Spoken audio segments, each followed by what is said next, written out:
noches y bienvenidos a un nuevo programa de La Pecera. Esta noche, como de costumbre, aunque sea viernes, la actualidad no descansa, no para tomar café, de modo que aquí estamos para hablar con ustedes de los asuntos que nos ocupan, tanto a nivel nacional como asturiano. Para ello tenemos con nosotros a dos invitados, a Emilio Cartes y a Susana Pérez. Buenas noches. ¿Qué tal? Buenas noches. Buenas noches. Buenas noches. Y sin más, puesto que solo disponemos de media hora de programa, empezaremos analizando los titulares del día. El primero que nos trae el comercio es el siguiente. 13 asturianos aparecen en los papeles de Panamá como socios de empresas offshore. ¿Qué opinamos al respecto? ¿De qué? de la noticia. A ver, es que el enunciado de la noticia... Ya empezamos, Emilio, aquí nos echan, ¿eh? El enunciado de la noticia es un poco... Da para mucho, quiero decir, ¿de qué opinamos? ¿De Panamá? ¿De que sean asturianos o de que sean 13? De todo ello. Bueno, bien. ¿13 o 3? 13. Bueno, pues creo que yo por lo menos lo que opino es pues que las sociedades estas en Panamá al parecer son legales. Si son legales, nada que decir, y mientras paguen los impuestos aquí, tampoco nada que decir. Ahora bien, eso es desde el punto de vista de la legalidad. Desde el punto de vista de la ética y de la moralidad, ahí me parece algo totalmente irracional, asqueroso y cuestionable. O sea, me daría vergüenza. Yo salgo en esos papeles y no vuelvo a salir de mi casa en la vida, vamos. Yo no, a mí me sorprende que sean tantos. Yo creí que estábamos en una comunidad realmente deprimida económicamente desde hace ya muchos años, estábamos mal. Pero ahora resulta que si aparecen 13 asturianos en los papeles de Panamá, es que yo estoy pensando equivocadamente, porque no estamos tan mal como yo pienso. Bueno, yo puedo estar mal, pero hay 13 asturianos, más otros que no estarán en los papeles de Panamá, pero estarán en los papeles de los bancos, que viven de una manera distinta que a la que vivimos nosotros. Tendrán otra visión de Asturias distinta de la que tengo yo, sin ninguna duda. Y yo, interrumpiendo, si me permites, a Emilio, estaría bueno. A ver, hay una cuestión que yo no entiendo muy bien, ¿no? De repente sale todo esto de los papeles de Panamá y todos nos echamos las manos en la cabeza. Y la pregunta que yo haría es, ¿qué es? Que nadie sabe que las sociedades en Panamá existieron y existirán. Por ejemplo, yo creo que mejor que Panamá, yo antes trabajaba en esto, ¿eh? Yo ahora ya no me aclaro muy bien, pero son las Antillas holandesas. Tener el dinero de las Antillas holandesas a través, bueno, de la formación de sociedades. Tampoco hay que ir tan lejos, a la isla de Jersey. Entonces, bueno, ¿por qué de repente ahora, bueno, yo no lo sé decir, pero Liechtenstein, Luxemburgo? Pues te he entendido, a pesar de... Gracias. Pero ¿Sí? Quiero decir que no se entiende todo el follón que ahora está montando con esto. Es como una noticia que salió ayer en el periódico que, bueno, no, aparentemente no tiene que ver, pero yo lo voy a enlazar. La detención de un empresario asturiano, bueno, la condena que va a pasar Rodolfo Cachero, concretamente, ¿no? Bueno, pues yo, el comentario, ya os lo dije, soy una usuaria muy activa de Facebook, entonces el comentario que hice en Facebook fue: estamos como los intocables, porque realmente Al Capone fue a la cárcel por delitos fiscales, y entonces en España ahora es como si todo el mundo que va a la cárcel es porque cometió un delito fiscal, pero a mí me llama poderosamente la atención estos señores. Sabemos que su dinero proviene de negocios mineros, no digo el señor Cachero, en general, cuestiones urbanísticas, etcétera.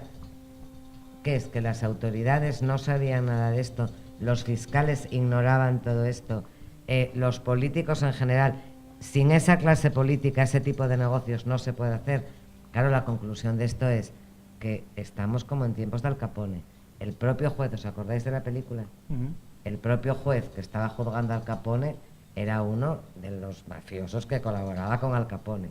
Y sin embargo Al Capone va a la cárcel por delitos fiscales, evitando que se toque tanto pues a los estamentos judiciales, políticos y ciudadanos. Entonces, claro, yo esto no lo entiendo muy bien. O sea... Ya que se saca este tema, me parece interesante. El otro día, en este mismo programa, planteábamos esta pregunta que voy a hacer ahora. En Italia se ha hablado muchas veces de la existencia de un clientelismo italiano, de una forma de entender la política y la economía propietariana que generó en su momento, bueno, pues el nacimiento de la mafia.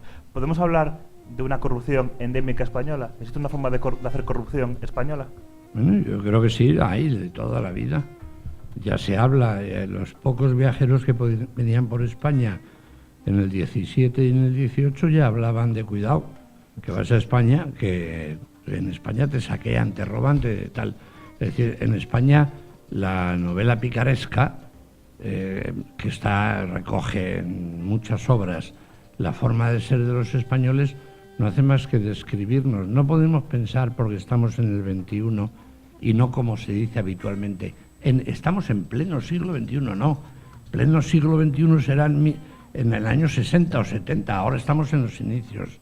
Pero no podemos pensar que ahora en el 2016 España ya no es así. Yo tengo miedo que si a mí me dieran un puesto de responsabilidad política y económica, yo acabaría haciendo, quizá me sale el españolismo por ese lado. No lo siento de otra manera, pero si me ponen a contar dinero, a lo mejor me noto español, y si lo hace todo el mundo, tampoco voy a quedarme yo sin nada, ¿no? Es decir, pero la cuestión es que efectivamente ni nuestra democracia está, como dicen, estabilizada y tal. Llevamos muy pocos años de democracia, y la democracia ha servido para que todos aquellos que no pudieron medrar bajo el franquismo, porque eran 700 familias, bueno, con la democracia han medrado y han caído en los tópicos de la España franquista, de saqueo, robo, pillaje, entre nosotros los repartimos, valoración de terrenos que no eran y ahora ya lo son, alcaldes que llegan a la alcaldía y son manejados de unas maneras extrañas. Bueno, pero el resultado es que cuando pase todo esto, yo no sé lo que tardará en pasar, y no soy profeta ni mucho menos, pero cuando pase todo esto empezaremos a hablar de democracia. Cuando se hagan esas reformas que tanto pululan por ahí en las bocas de muchos políticos, de reformar la Constitución, de separar el poder ejecutivo del legislativo y el judicial, cuando eso se lleve a efecto, podremos empezar a hablar de que la democracia española parece que empieza a caminar, y que no haya miedos a que unos quieren hacer esto, pero otros se niegan y oponen resistencia, ¿no? Si esto es un país que no da más de sí, por mucho que nos tiremos. Yo tengo una creencia, igual equivocada. Por ejemplo, en Inglaterra tuvieron, si no una revolución, bueno, hubo una semi-revolución y cortaron la cabeza a un rey. Sí, a Carlos. Exacto. Entonces, claro, Oliverio Cromwell tiene mucho que ver, en este caso para bien, en lo que devino después lo que Inglaterra, etcétera, etcétera, y el respeto al Parlamento y a los parlamentarios. En Francia, pues tuvieron una revolución. ¿Qué quieres? ¿Iré por Felipe VI esta tarde? Vamos. Salimos y nos lo cargamos en Madrid. A caballo. Lo que quiero decir es... Estás tirando a un... Hablo de historia. Y la historia de lo que nos rodea, en el caso, por ejemplo, de Inglaterra o de Francia, pues todo esto deviene de sangre. Yo no creo que... yo no quiero una revolución sangrienta, por Dios, ¿cómo voy a querer eso? Pues no hay otra. Bueno, pues es lo que iba a decir ahora. No hay otra forma Yo de no revolución. me puedo creer que en España, vamos, no me lo puedo creer, no me lo creo. Lo de los cambios es absolutamente mentira. Yo siempre comento que la democracia, mal llamada democracia española, es evidente que hunde sus raíces en el franquismo, con lo cual, pues las raíces, la savia sigue subiendo al árbol y nada cambió. Bien es cierto que yo sí soy defensora de la transición, porque creo que si no nos habríamos matado, y sin revolución, porque en España tenemos la triste costumbre de matarnos entre nosotros, pero al final todo sigue igual. Y después hay otra cosa, no sé por qué se llama democracia a esto, porque no es democracia ni nunca lo fue. Entonces creo que nos tenemos que empezar a acostumbrar a asumir que esto nunca fue una democracia, porque la democracia no consiste en ir a votar cada 4 años, consiste en participar, consiste en salir a la calle, aunque sea 5, con una pancarta. En admitir opiniones distintas. Efectivamente.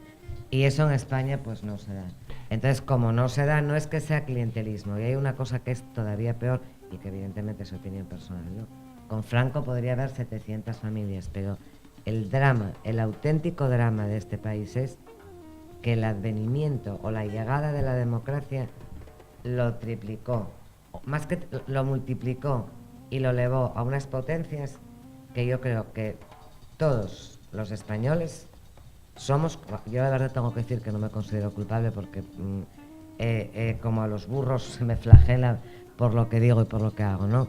Pero pueblos enteros fueron cómplices. En Asturias tenemos, por ejemplo, el caso de Llanes.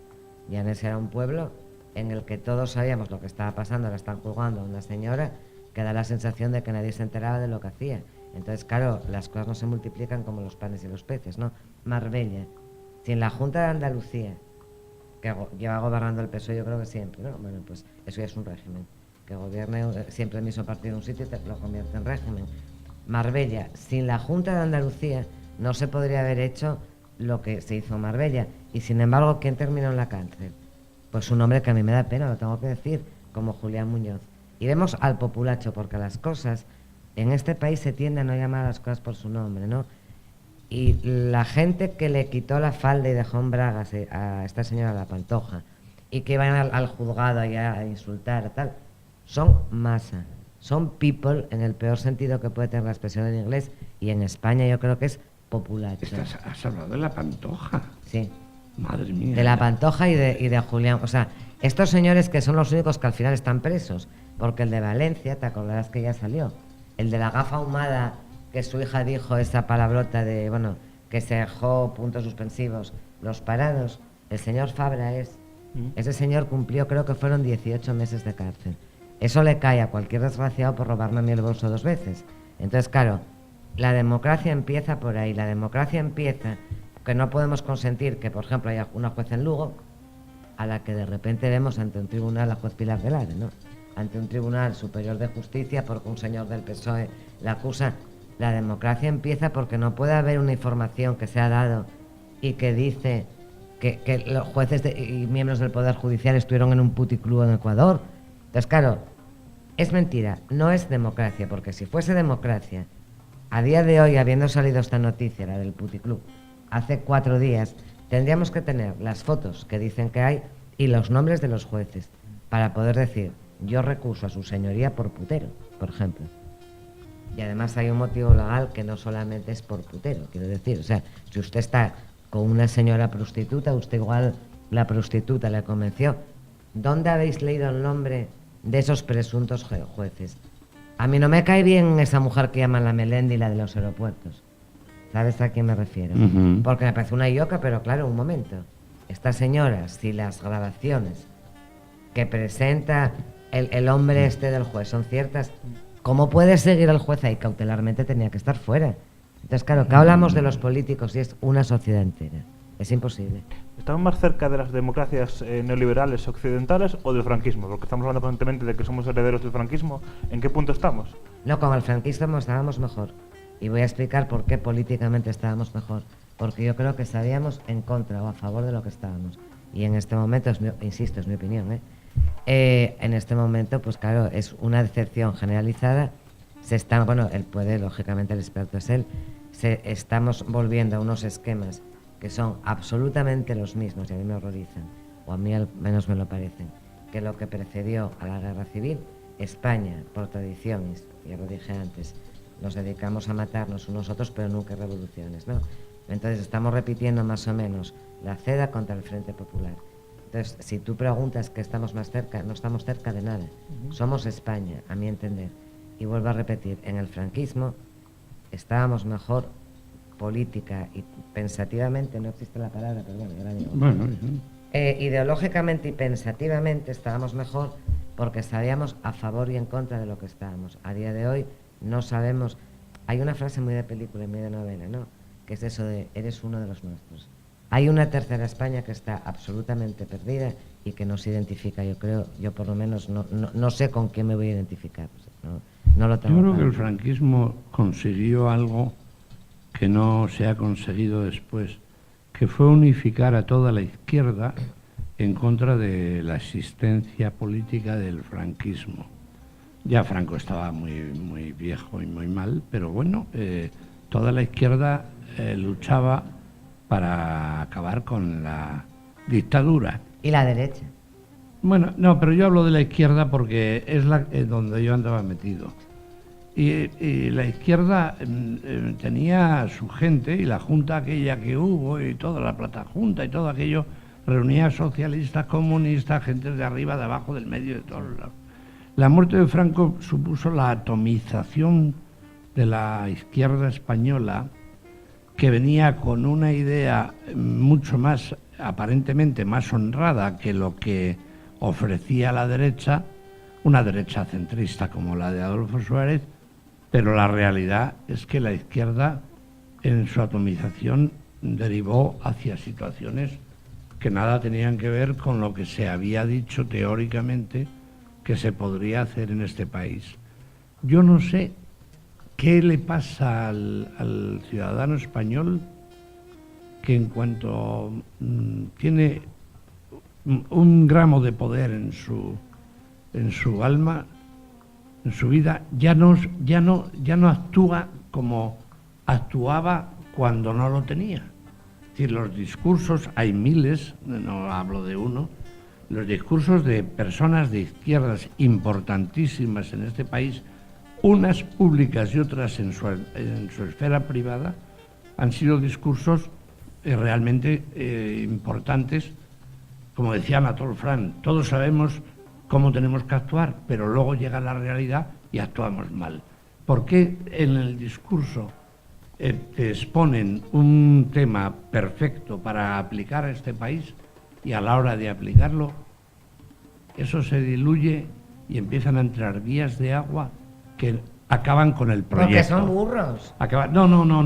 No y son, la ciudadanía no es son. burra. Somos, todos Perdona, los españoles mire. somos muy ignorantes políticamente. Perdóname. Quizá como consecuencia Pues no lo sé, yo creo que no. de 40 años de dictadura Hombre. y 3 de guerra civil y una república que funcionó un tiempo y otro tiempo no funcionó bien. Es decir, que ha habido momentos y toda esa herencia la hemos recibido. Voy a poner un ejemplo, si me permites. Estaría bueno. No, y además lo pongo precisamente aquí. El señor Monedero. A mí me deja el señor Monedero, perdón. Yo soy disléxica, aunque no se note, pero hay veces que se nota.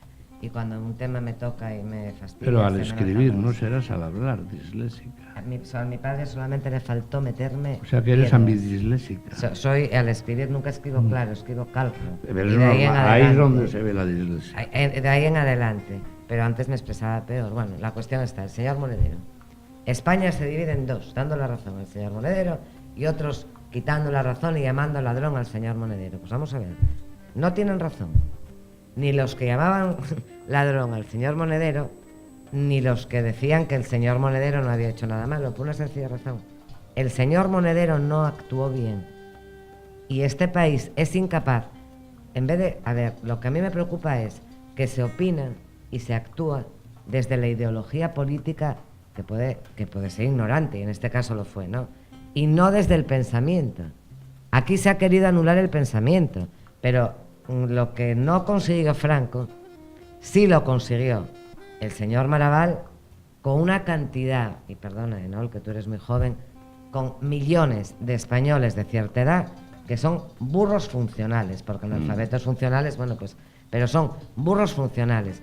¿Qué es lo que hizo el señor Monedero? Si yo gano 750.000 euros, que me paga quien sea, ya no me voy a meter, porque claro, yo no creo que hubiese cobrado, o igual sí, de un anormal como el tal Maduro que escucha hablar a los pájaros.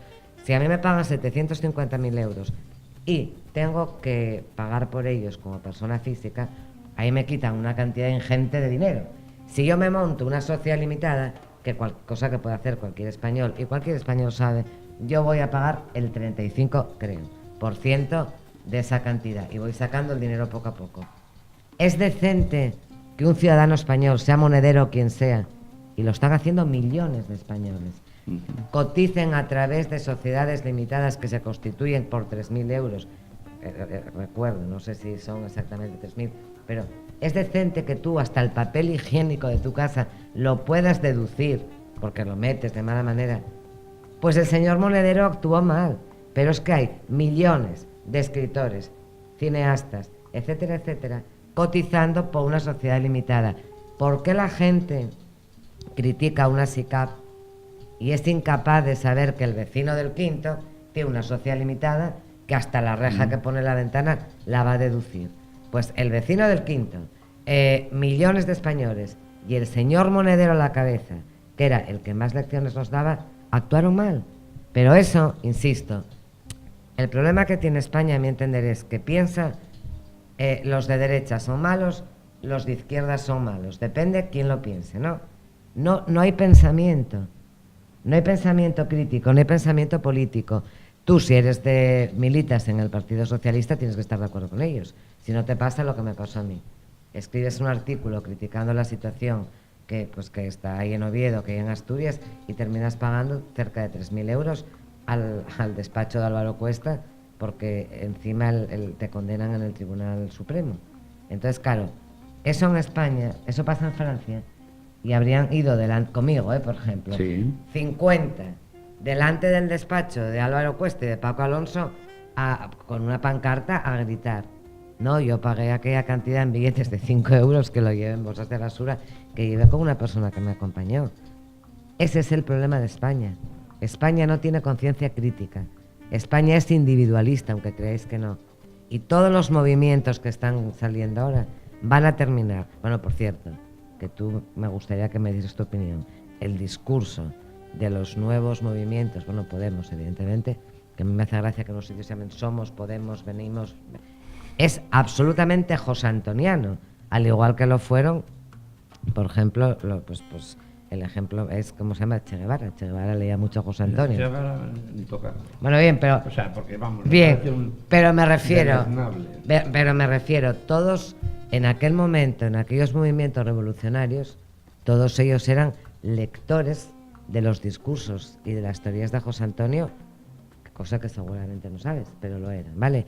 Entonces, todos estos movimientos que hay ahora, y yo invito a los que nos están escuchando, bueno, y te pediría tu opinión porque tú eres el auténtico experto en esto. No, yo sí, Tururú Corneta. Yo creo que son josantonianos. ¿Cómo terminó? Bueno, y a veces va más allá del josantonianismo, ¿no? ¿Cómo terminó Pablo Iglesias su discurso en Europa?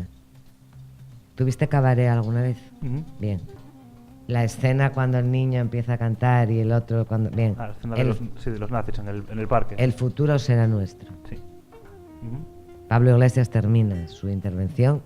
Yo creo que hay que ser cuidadoso hasta en el extremo, hasta con eso. Termina su intervención en Europa diciendo el futuro será nuestro. Y tú escuchas los discursos de José Antonio, que los hay en YouTube, y escuchas hablar al señor Iglesias, y yo la primera vez que lo vi dije, pero bueno, y yo quedé impactada porque dije, bueno, este señor es José Antoniano.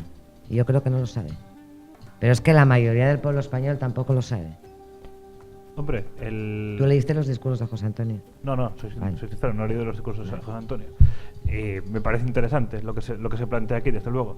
Lo que quiero preguntar es, entonces, tan importante es la expresión que utilizamos, por ejemplo, a la hora de dar un discurso. O sea, verdaderamente, en fin, las formas de oratoria muchas veces se repiten. Supongo que mucha más gente, aparte que José Antonio de Rivera, habrán dicho frases como el mañana nos pertenece o bueno, esa forma parte de la canción de la película de Cabaret. De Cabaret, claro. Pero lo que me refiero es como que hombre, si no fuese importante, este chico no habría gastado millones en ir a cursos de telegenia, ¿no? Yo nunca fui a ningún curso de telegenia. Entonces, claro, mira, si yo vengo, oye, yo estoy monopolizando esto, si yo vengo vestida así, con esto, y me pongo un collar, en este caso no tendría que ser de perlas, tendría que ser un collar de ámbar, por ejemplo, y si va dentro con un mosquito fusilizado mejor, y unos pendientes de ámbar, tampoco iría mal. tampoco iría mal, efectivamente. Yo me estoy dirigiendo con mi lenguaje corporal y de la forma que vengo vestida, al igual que el profesor, me estoy dirigiendo a un determinado tipo de público. Tú, lógicamente, con tu imagen te dirigirías a otro. Lo que pasa es que yo a lo mejor soy más versátil que tú, porque viniendo vestida así, que puedo decir que vengo neutra, pero no es neutra porque ni el corte de pelo, ni el color, a mí se me tomaría por una rubia idiota, ¿no? Yo soy la típica rubia idiota. Soy rubia y no soy fea, no voy a decir que soy guapa, pero bueno, no soy fea. Entonces, bueno, pues tengo que ser, el estereotipo es ser idiota. Entonces, si yo me dirijo, yo por ejemplo ahora mismo tu audiencia está aumentando. O va a aumentar, si yo vengo aquí 5 días con el profesor va a aumentar, porque somos lo contrario de seguramente de lo que, bueno, tú te das a todo el mundo, ¿no? Pero lo que choca, lo que llama la atención, aumenta la audiencia.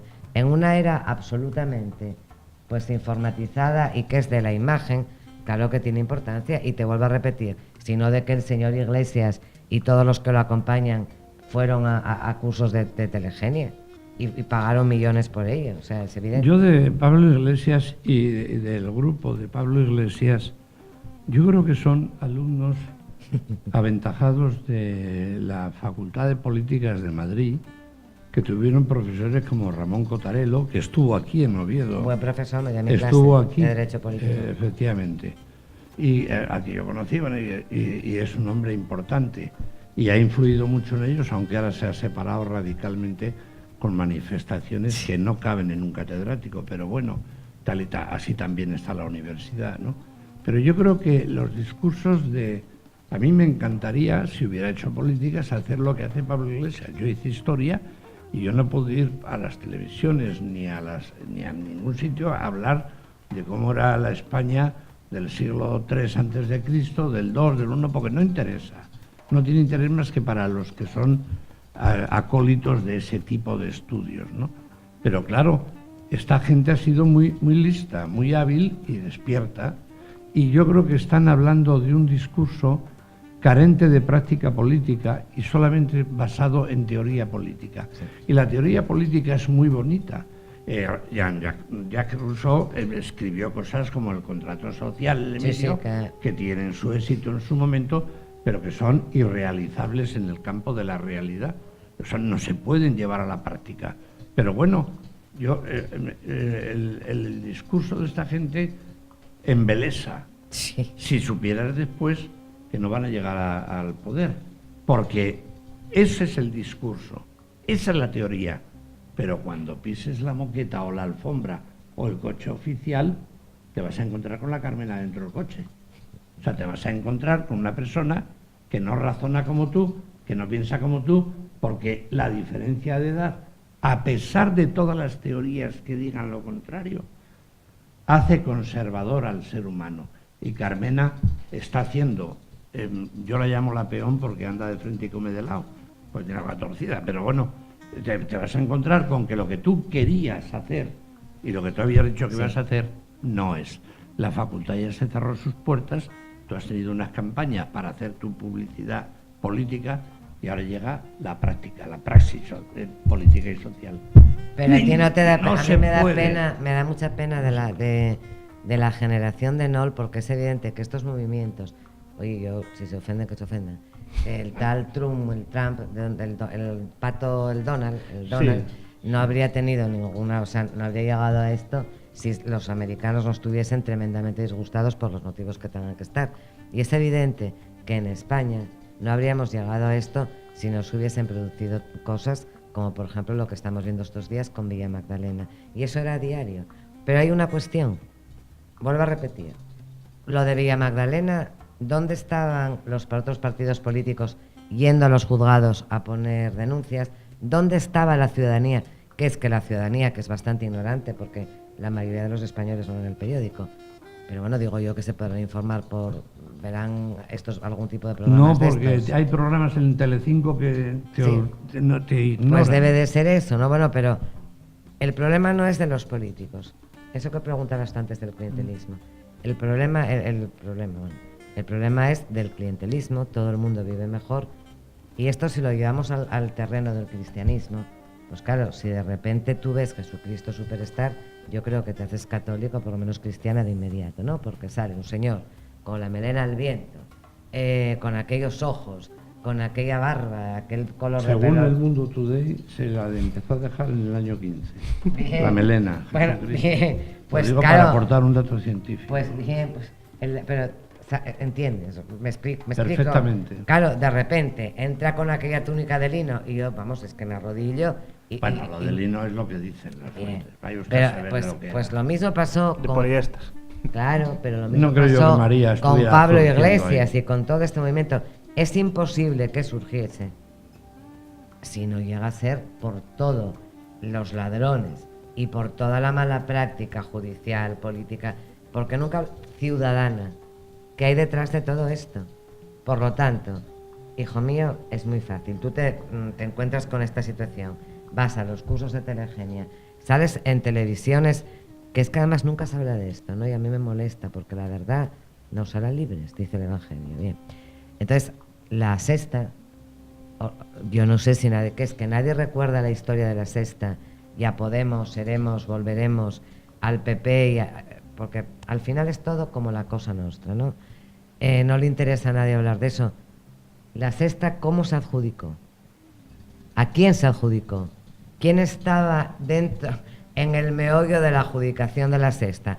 Por ejemplo, estaba el marido de una señora política que se retira, según ella ahora, por cuestiones personales o políticas que no me aclaro. Es decir, Carmen Chacón, ¿tuvo algo que ver el marido de la señora Chacón en a quién se adjudica y cómo se adjudica la Sexta? Por ejemplo, la gente critica mucho a Podemos por el tema de los medios de comunicación, porque dice que los quieren silenciar. Tenemos que ir terminando, por favor, Bien. que me están avisando. Bien, pues yo creo, en este tema tienen cierta parte de razón, porque en los medios de comunicación tienen que ser libres, y el que quiera hacer un programa de televisión con una cámara de vídeo que tenga en su casa, que lo haga. Y aquí, todos los partidos políticos, tanto Partido Socialista, Partido Popular, Izquierda Unida, repartieron las licencias televisivas a su antojo. Y eso no puede ser. Y entonces, ¿cómo se llega al poder? Por los medios de comunicación. Claro que tiene importancia lo que tú preguntabas. Mira qué rollo te largamos, o te largué yo, para terminar diciendo que Bueno, tiene pues muchas importancia. gracias por venir. Desgraciadamente tenemos que dejar ya aquí el debate, solo contábamos con media hora. Son interesantes las reflexiones sobre los medios, aunque no podéis decir que aquí no os hemos dejado decir lo que quisierais. Sí. De eso no dijimos nada. No, muy yo bien. hablo de cómo se Yo adjudicaron. sabré cómo me han tratado cuando pase la puerta y la cierre, porque Muy de bien. aquí a allí a lo Bueno. mejor vuela la cabeza vía... No volará la cabeza. no. Debajo de un Yo ladrillo. estoy encantada con el pez. El pez es precioso. Y además es que él se ríe, pero yo tengo patitos y ranas. No, yo me río porque los tienes en la bañera. A menos, claro, que Vaya los tengo en la casa. bañera. Bueno, y yo en muchas la gracias. bañera con el patito Dios. y la rana y nunca tuve un pez. Voy a ver si compro un pez. Ya está abierto todo el micro. Sí, Sin abierto claro, el micrófono. De hecho, claro, es muchas evidente. gracias. Pobre Ahora me gente. despido, Ya. por favor. Pobre España. Pobre. Pobre yo. Gracias. Bueno, buenas noches y nos vemos mañana. A más ver.